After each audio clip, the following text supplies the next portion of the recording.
من الخوف والجوع ونقص من الأموال والأنفس والثمرات وبشر الصابرين.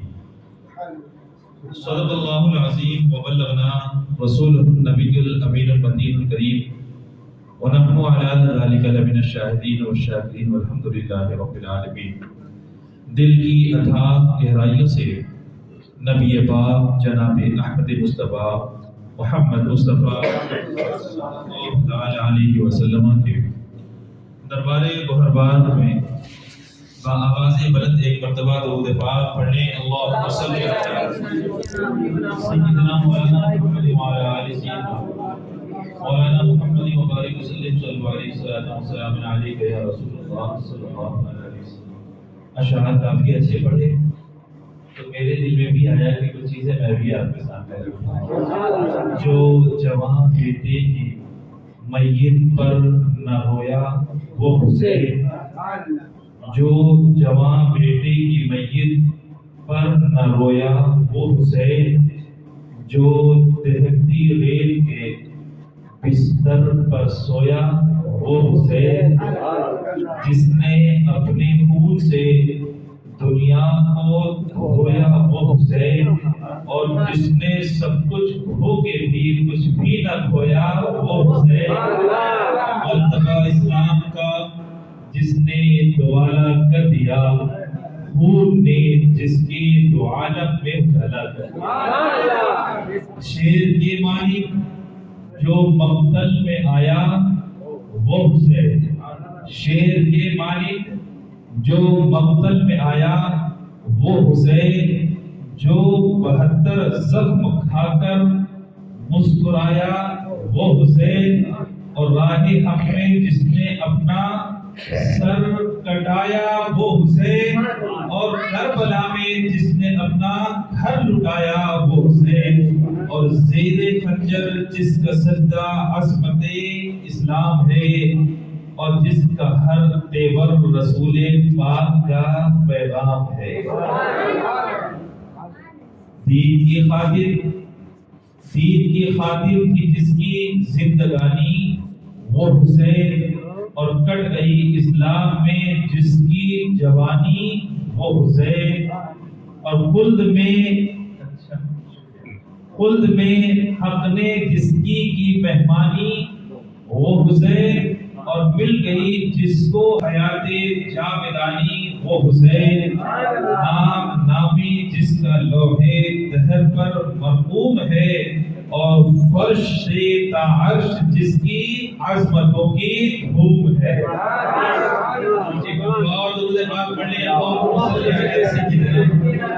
مولانا محمد وعلی آل سیدنا مولانا محمد وبارک وسلم صلو علیہ الصلوۃ والسلام علیک یا رسول اللہ صلی اللہ تعالی علیہ وسلم.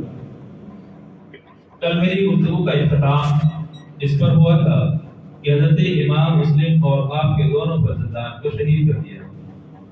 امام مسلم بن عقیل نے اپنی شہادت سے پہلے جب آپ کوفہ پہنچے تھے اور ایک ہی دن کے اندر جب 12,000 لوگ آپ کے ہاتھ پر بیعت لے چکے تھے، تو حضرت امام مسلم نے امام علی مقام کو خط لکھ کر کے قاصد کو روانہ کر دیا تھا. امام حالات اچھے ہیں، آپ تشریف لے آئیں، یہاں پر یزید کا غلبہ نہیں ہے، اور یہاں پر لوگ آپ کے چاہنے والے ہیں.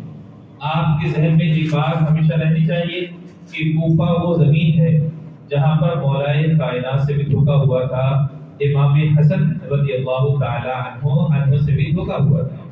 اور یزید کا معاملہ ایسے کہ ساری برائیاں اس کے اندر موجود تھی، لیکن سلطنت پر قابض تھا، حکومت کا وہ غلط استعمال کرتا تھا، لشکر کا وہ غلط استعمال کرتا تھا، لوگ جو اس کے چاہنے والے ہوتے ان کو اچھے منصب کو دیا کرتا، اور جو حق بولنے والے ہوتے ان کی آواز کو دبانے کی کوشش کیا کرتا تھا.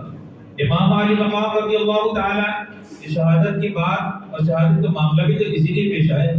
حضرت امیر معاویہ رضی اللہ تعالی عنہ کے انتقال کے بعد اس نے جو قاصد بھیجا تھا، کل میں نے بتایا تھا، پہلی شرط یہ لگائی تھی کہ جلد سے جلد امام علی مقام حضرت عبداللہ ابن زبیر اور حضرت عبداللہ ابن عمر کو بلا کر کے فوراً بیعت دو، بیعت کرے تو ٹھیک ہے ورنہ ان کو قتل کر دیا جائے. یہ کیوں تھا؟ وہ اسی لیے تو تھا کہ یزید کو دنیائے اسلام جو ہے خلیفے کے طور پر تسلیم نہیں کرتی، اور ان لوگوں کی موجودگی میں اس کو خلیفہ مان لینا یہ تو اور بھی زیادہ دشوار ہو جاتا۔ اسے اپنی کمی کا احساس تھا کہ میں شرابی ہوں، میں نے احکام اسلام میں تبدیلی کی۔ آپ کو بتاؤں وہ شراب بھی پیتا تھا، وہ عورتوں کا ناچ بھی دیکھا کرتا تھا، وہ بندر بھی رکھا کرتا تھا جس کو وہ نچایا کرتا تھا، اور اس نے حرام رشتوں کو حلال کر دیا تھا۔ حرام رشتے جن سے نکاح ہمیشہ کے لیے حرام ہوتا ہے، جیسے کہ ماں ہے، جیسے کہ بہن ہے، جیسے کہ خالہ ہے، جیسے کہ پھوپھو ہے، جیسے کہ اپنی بھانجی ہے، جیسے کہ اپنی بھتیجی ہے۔ یہ وہ رشتے ہوا کرتے ہیں جس کو اللہ پاک نے قرآن پاک میں حرام قرار دیا، لیکن اس ظالم نے اس میں کوئی تمیز نہ کی اور اس کو الگ نہ کیا، بلکہ سب کو شامل کر دیا کہ ہر ایک سے نکاح کر سکتے ہیں، ہر ایک کو اپنے نکاح میں رکھ سکتے ہیں۔ یہاں تک کہ بغیر نکاح یہ بھی عورتوں کا رکھنا اس نے حلال قرار دیا تھا۔ شریعت اسلامیہ میں مداخلت ہو رہی تھی، اگر امام عالی مقام نہ ہوتے تو یقیناً اسلام کی صورت جو ہے وہ مسخ ہو جاتی، پلٹ جاتی، اسی لیے آپ نے ہاتھ دینا گوارا کبھی بھی نہ فرمایا۔ اب آؤ حضرت امام مسلم رضی اللہ تعالیٰ مسلم بن عقیل رضی اللہ تعالیٰ عنہ نے جب قاصد کو بھیجا اور قاصد واپس آیا تو امام عالی مقام نے جانے کا ارادہ فرما لیا۔ اس وقت بھی حضرت عبداللہ بن زبیر نے کھڑے ہو کر عرض کیا تھا، امام کوفہ وہ مقام ہے جہاں پر آپ کے والد کے ساتھ وفا نہ کی گئی، آپ کے بڑے بھائی کے ساتھ وفا نہ کی گئی، کیا آپ کو یقین ہے؟ اللہ اکبر۔ اس موقع پر حضرت امام حسین رضی اللہ تعالیٰ عنہ نے ایک حدیث شریف بیان کی۔ اس موقع پر حضرت امام علی مقام رضی اللہ تعالیٰ عنہ نے ایک حدیث شریف بیان کی۔ اس حدیث شریف کا مطلب یہ تھا کہ مکہ المکرمہ میں ایک آدمی ایسا ہوگا جو مکے کی توحید کا سبب بنے گا، مکے کی بے حرمتی کا سبب بنے گا۔ امام علی مقام کو اس بات کا احساس تھا کہ اگر میں مکہ المکرمہ میں رہ گیا تو آج نہیں تو کل یزید تو فوج بھیجے گئی، آج نہیں تو کل یزید تو فوج بھیجے گئی، گرفتاری کی بات آ گئی اور کچھ لوگ میرا بھی ساتھ دیں گے، کچھ لوگ اس کا بھی ساتھ دیں گے، جنگ ہوگی اور مکہ المکرمہ کی حرمت جو ہے وہ پامال ہو جائے گی۔ اور سرکار نے فرمایا تھا کہ آخری زمانے میں، میرے زمانے کے بعد ایک آدمی ایسا بھی ہوگا جو مکے کی حرمت کو پامال کر دے گا۔ حضرت امام علی مقام رضی اللہ تعالیٰ عنہ نے اس حدیث شریف میں حضرت عبداللہ بن زبیر کے سامنے رکھا اور ارشاد فرماتے ہیں، وہ آدمی میں نہیں بننا چاہتا، وہ آدمی میں نہیں بننا چاہتا، میں اپنی جان تو دے سکتا ہوں لیکن حرمین طیبین کی جو حرمت ہے اس کو پامال نہیں ہونے نہیں دینا چاہتا۔ حضرت عبداللہ بن زبیر خاموش ہو گئے۔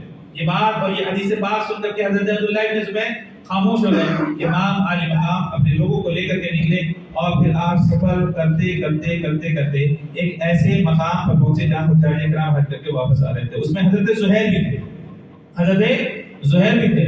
آپ کو پتا ہے حضرت زہیر کے بارے میں یہ کہا جاتا ہے وہ عرب کے بہت بہادر، انہوں نے ریگستان میں خیمہ لگا رکھا تھا اور امام علی مقام نے پیغام پہنچوایا کہ نواسہ رسول آپ سے ملنا چاہتے ہیں۔ آپ کو بہت زیادہ دلچسپی نہ تھی لیکن آپ کی اہلیہ نے کہا کہ نواسہ رسول آپ کو بلائیں اور آپ نہ جائیں تو کیا آپ اپنے حج کی قبولیت کی امید رکھتے ہیں؟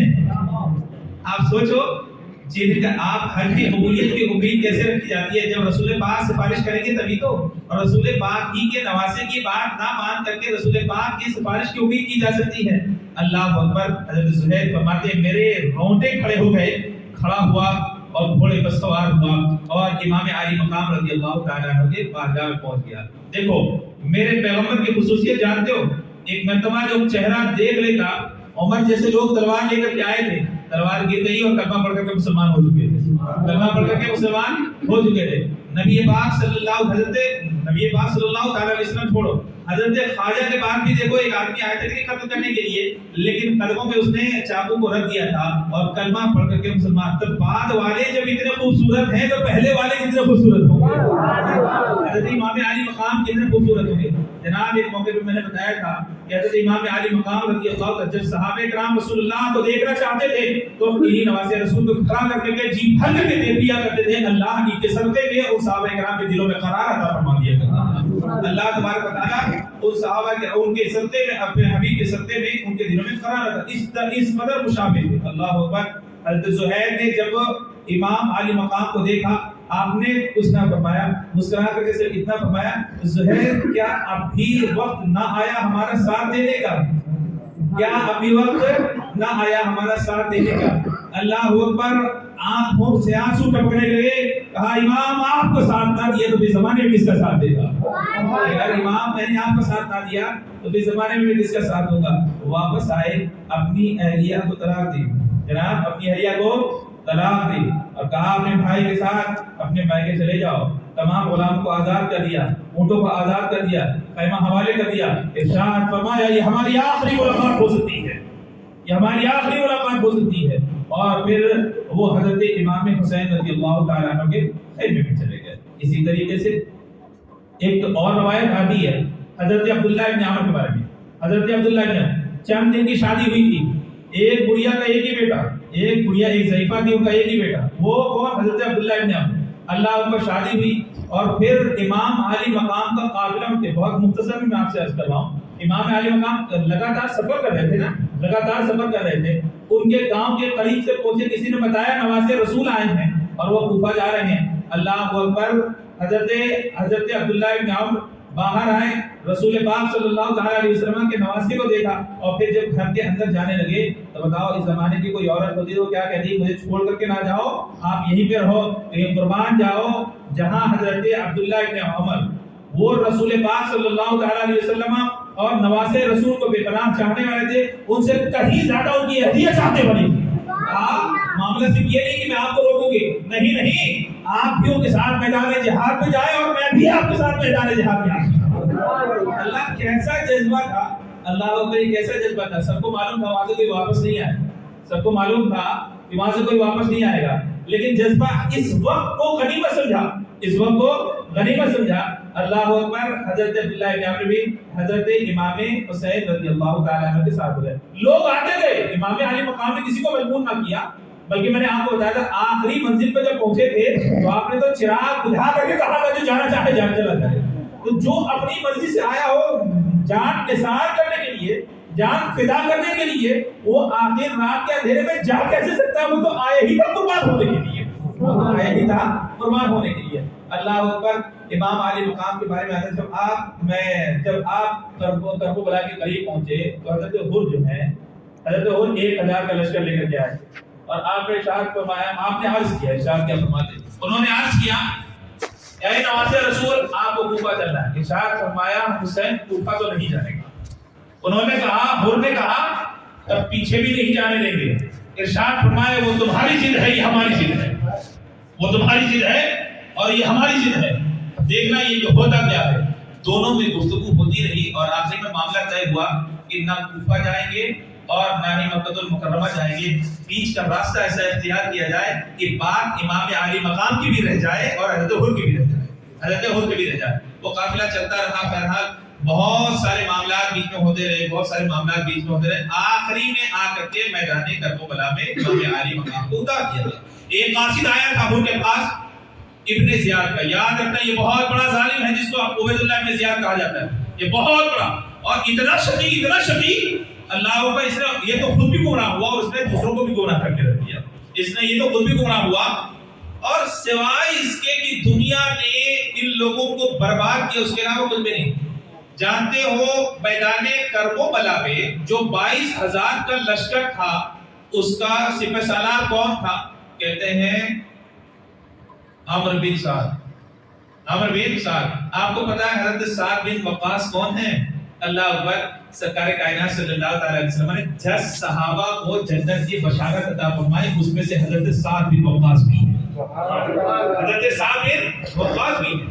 ان کے فرزند یہ کون تھے؟ عمرو، لیکن دنیا نے کھا لیا۔ آپ اس سے پریشان نہ ہوں گے، اتنے بڑے صحابی، ارے پیغمبر کا بیٹا، حضرت نوح علیہ السلام کا بیٹا، ایمان نہیں لائے۔ بھئی اللہ جسے توفیق دیتا ہے وہی راہ راست پر رہا کرتا ہے۔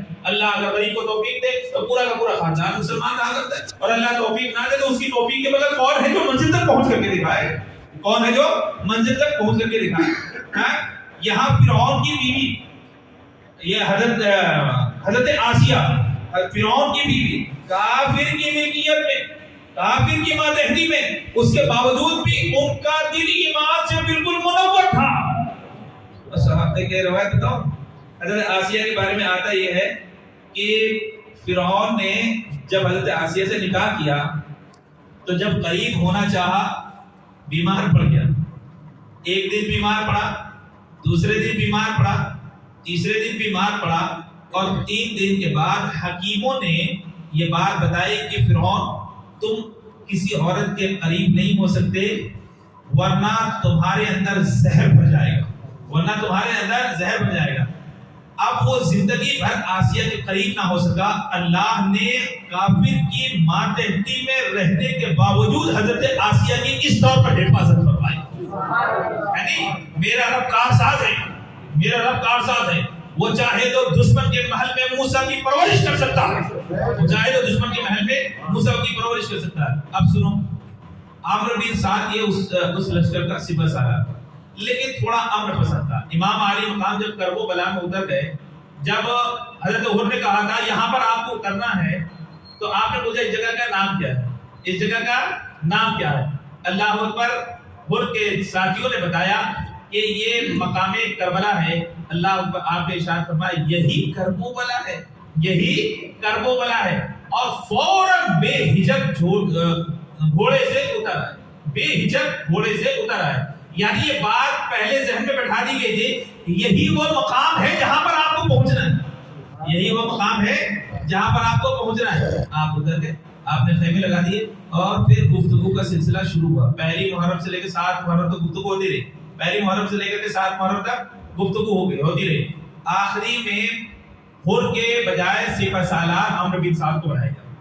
عمرو بن سعد کو 12,000 کا لشکر لے کر کے آیا, اور مختلف موقعوں پر ٹکڑیاں فوجوں کی پہنچتی رہی, یہاں تک کہ 22,000 کا لشکر ہو گیا.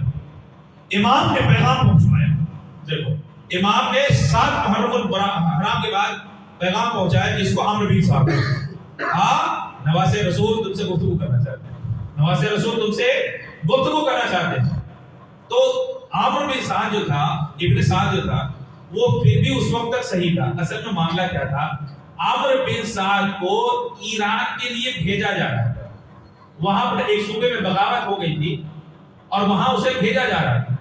لیکن یہاں امام عالی مقام کا ایسا جب معاملہ پیش آ گیا تو ابن زیاد نے یہ کہا کہ اب تم کو ایران نہیں جانا, بلکہ یہاں کی مہم کو پہلے سر کرنا ہے, یہاں کے معاملات کو پہلے سر کرنا ہے. اور کہا کون سے معاملات؟ کہا نواز رسول کے.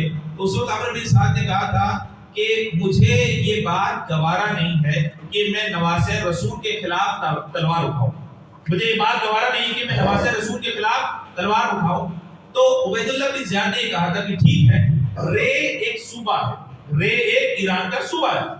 عبید اللہ بن زیاد اور عمرو بن سعد کے درمیان میں یہ معاملہ طے تھا کہ اگر تم نے وہ کام کر دیا, یعنی ایران میں جو بغاوت ہے اس کو ختم کر دیا, تو رے کی حکومت تمہیں دے دی جائے گی. اب عبید اللہ بن زیاد نے کہا کہ اگر تم لشکر لے کر کے امام عالی مقام کے بالمقابل نہیں جانا چاہتے تو تمہیں رے کی حکومت بھی چھوڑنا ہوگا. چنانچہ اس نے کہا کہ مجھے ایک دن کا وقت دیا جائے, اور دوسرے دن آ کر کے ظالم نے یہ کہا کہ ٹھیک ہے میں امام کے بالمقابل جانے کے لیے تیار ہوں. دنیا اچھے کھا جاتی ہے جناب, بڑے نیتا بک جاتے ہیں کروڑوں کے. تو بھائی آج بھی دیکھ لو, قیمت صحیح سے لگنی چاہیے. اگر قیمت صحیح سے لگے تو بڑے لوگ بھی بک جاتے ہیں. بس قیمت صحیح سے لگنی چاہیے. اگر نہیں بکتا, مومن نہیں بکتا. مومن ایک ہی بار بکا ہے, بار نہیں بکتا. آپ بک چکے ہیں, ہم بک چکے ہیں. ہم نے سودا کر لیا ہے اللہ رب العزت کے ساتھ.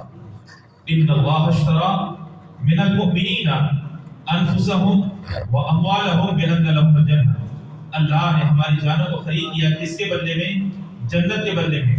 جو بک چکا ہو بار نہیں بکتا, اور جو مومن ہوا کرتا ہے وہ دنیا میں کبھی نہیں بکا کرتا, اور بکا وہی کرتا ہے جو مومن ہوا نہیں کرتا. مومن کی کوئی قیمت لگا پائے گا. اب سنو, عمرو بن سعد میدان کربلا میں پہنچا تو حضرت امام حسین رضی اللہ تعالیٰ عنہ نے پیغام بھیجوایا کہ ہم تم سے ملاقات کرنا چاہتے ہیں. طے ہوا کہ دونوں لشکر کے بیچ میں دونوں فوجیں جو تھی، فوج ادھر تو کہاں تھی، یہاں تو 82 افراد تھے، عورتیں بچے لے کر کے، مرد حضرات میں 72 بھی نہیں تھے، مرد حضرات میں 72 بھی نہیں تھے، اس میں تو بچے تھے نا بہت سارے، اس میں بہت سارے بچے بھی تھے۔ لہذا امام عالی مقام نے کہا کہ لشکر کے بیچ میں ملیں گے، ادھر سے 20 سوار نکلے، ادھر سے 20 سوار نکلے، عمرو بن سعد بھی 20 سواروں کے ساتھ نکلا اور امام عالی مقام بھی، اور ایک مقام پر آ کر کے انہوں نے اپنے اپنے 20 سواروں کو روک دیا اور تنہا آ کر کے گفتگو کی، تنہا آ کر کے گفتگو کی۔ امام کا لب و لہجہ اتنا سلجھا ہوا، کوئی بھی قبول کر لیتا، کوئی بھی اسے قبول کر لیتا۔ امام ارشاد فرماتے ہیں کہ دیکھو میں تمہارے سامنے 3 باتیں رکھتا ہوں، 3 باتوں میں سے جو چاہو تم قبول کرو، 3 باتوں میں سے جو چاہو وہ قبول کر لو، اور اس میں سے جو بھی قبول کر لو گے اس سے مجھے اعتراض نہیں ہوگا۔ پہلی بات یہ کہ میں جہاں سے آیا ہوں وہیں پہ مجھے جانے دو، پہلی شرط جہاں سے میں آیا ہوں وہیں مجھے جانے دو۔ دوسری، پہلی بات یہ ہو گئی، دوسری بات یہ کہ اگر وہاں پہ نہیں جانے دینا چاہتے تو تم مجھے سرحدی علاقے میں کہیں بھی چھوڑ دو، سرحدی علاقے میں مجھے کہیں بھی چھوڑ دو، میں اپنا گزر بسر کر لوں گا، میں تمہارے اوپر بوجھ نہیں بنوں گا، میں تمہارے اوپر بوجھ نہیں بنوں گا۔ اور تیسری شرط امام عالی مقام نے ارشاد فرمائے، یا پھر مجھے یزید یہاں لے کر کے چلو، یا پھر مجھے یزید یہاں لے کر کے چلو، میں اپنے معاملات یزید سے خود طے کروا لوں گا، میں اپنے معاملات یزید سے خود طے کروا لوں گا۔ میرے بڑے بھائی نے یعنی حضرت حسن مصطفیٰ رضی اللہ تعالی عنہ نے جس طرح سے حضرت امیر معاویہ سے معاملات طے کرائے تھے، مجھے بھی لے کر کے چلو، میں بھی طے کرا لوں گا، اور اس میں کسی پر کوئی آنچ بھی نہ آئے گی، اور تمہاری ضمانت کے طور پر میں بولتا ہوں کہ تمہیں مجھے چھوڑنے کی ضرورت نہیں، میں اپنا قافلہ لے کر کے آگے آگے چلتا ہوں، تم اپنا لشکر لے کر کے میرے پیچھے پیچھے آتے ہو، میرے پیچھے پیچھے۔ بات اتنی سلجھی ہوئی تھی کہ جب یہ لوگ امیر المومنین بولتے، میں نہیں بولتا، اور صبح قیامت تک یزید کو امیر المومنین نہیں کہا جائے گا۔ امیر المومنین وہ ہوتا ہے جو تقویٰ اور طہارت کا پہاڑ ہوا کرتا ہے، وہ تو ضلالت کا پہاڑ تھا، وہ کون سی کبھی ہے جو اس کے اندر نہیں پائی جاتی تھی۔ چنانچہ امام عالی مقام رضی اللہ تعالی عنہ نے تینوں شرطیں رکھی، تو بھائی یہ تو عقل میں آنے والی بات ہے نا، اس سے دشمنی تھی، یزیدی سے تو دشمنی تھی، یزید ہوئی تو پیغام بھیجا رہا تھا، یزید ہی تو بار بار سپہ سالار لشکر بنا کر کے بھیج رہا تھا، بار بار وہی تو خط لکھ رہا تھا کہ فوراً قتل کرو، فوراً قتل کرو، فوراً قتل کرو۔ امام نے کہا تمہیں ایسا کرنے کی کوئی ضرورت نہیں ہے، اگر وہ بلا رہا ہے تو مجھے اس کے پاس پہنچا دو، میں اپنے معاملات خود طے کر لوں گا، تمہیں بیچ میں آنے کی ضرورت نہیں ہے۔ بات اتنی سنی ہوئی تھی کہ عمرو بن سعد انکار نہیں کر پایا، اور فوراً اس نے عبید اللہ بن زیاد کے پاس خط لکھا۔ عبید اللہ بن زیاد کے پاس خط یہ لکھا، الحمدللہ اللہ نے ہم پر فضل فرمایا، اور جو جنگ کا معاملہ تھا وہ ٹل گیا، جو جنگ کا معاملہ تھا وہ ٹل گیا۔ امام نے 3 شرطیں رکھی ہیں، ان 3 شرطوں میں سے کوئی بھی شرط اگر ہم مان لیں تو وہ ماننے کے لیے تیار، اور 3 شرطوں میں 2 شرطیں تو نہیں مانی جا سکتی، لیکن جو تیسری شرط ہے اس میں ماننے کی پوری گنجائش موجود ہے۔ امام کہہ رہے ہیں مجھے واپس چھوڑ دو، کہتے وہ تو چھوڑا نہیں جا سکتا۔ امام کہہ رہے ہیں مجھے سرحدی علاقے میں چھوڑ دو، تو کہتے وہ بھی نہیں چھوڑا جا سکتا، کیونکہ بعد میں ماننے والے وہیں پہ پہنچ جائیں گے جہاں امام جائیں گے۔ یعنی ان کو خدشہ تھا کہ یہ بلاتے ہیں تب بھی لوگ نہیں آتے، وہ نہیں بھی بلائیں گے تب بھی لوگ پہنچ جائیں گے۔ ان کا مقام، ان کا منصب، ان کا مرتبہ ایسا ہے کہ لوگ دیکھ کر کے کلمہ پڑھ لیا کرتے ہیں، لوگ ویسے چلے جاتے ہیں، اس لیے ان 2 شرطوں کو نہیں مانا جا سکتا۔ لیکن جو تیسری شرط ہے وہ تو مانی جا سکتی ہے کہ بھیج دو یزید کے پاس، معاملات اسی کے ہے نا، جس کو تم خلیفہ کہا کرتے ہو، تم امیر المومنین کہا کرتے ہو، لیکن حقیقت میں امیر المومنین تو امام علی مقام اس زمانے میں بھی تھے، اس زمانے میں بھی ہے، صبح قیامت تک امیر المومنین یقیناً امیر المومنین ہے۔ اب ابن سعد نے عبید اللہ بن زیاد کے پاس یہ خط لکھا اور اپنی رائے بھی لکھی، کہ میری رائے یہ ہے کہ یزید کے پاس ان کو بھیج دیا جائے۔ چنانچہ جب یہ خط عبید اللہ بن زیاد کے پاس پہنچا تھا تو اس کے دل میں بھی نرمی پیدا ہو گئی، اور اس نے کہا کہ یہ معاملہ تو بہتر ہے، اور اس طور پہ معاملات کو طے کروایا جا سکتا ہے، لہذا ابھی اس پر غور کر رہا تھا۔ ایک بڑا ہی بدخلق آدمی جس کو شبر کہا جاتا ہے، وہ عبید اللہ بن زیاد کے پاس آئے تھے۔ وہ ہر آدمی کے پاس اپنے کچھ لوگ ہوا کرتے ہیں، ہم کو اپنے قریب میں رہنے والے افراد پر ہمیشہ نظر رکھنی چاہیے کہ وہ اچھے ہیں یا برے۔ کہتے ہیں صحبت اگر بروں کی ہو تو آدمی اچھا بھی ہو تو برا بن جاتا ہے،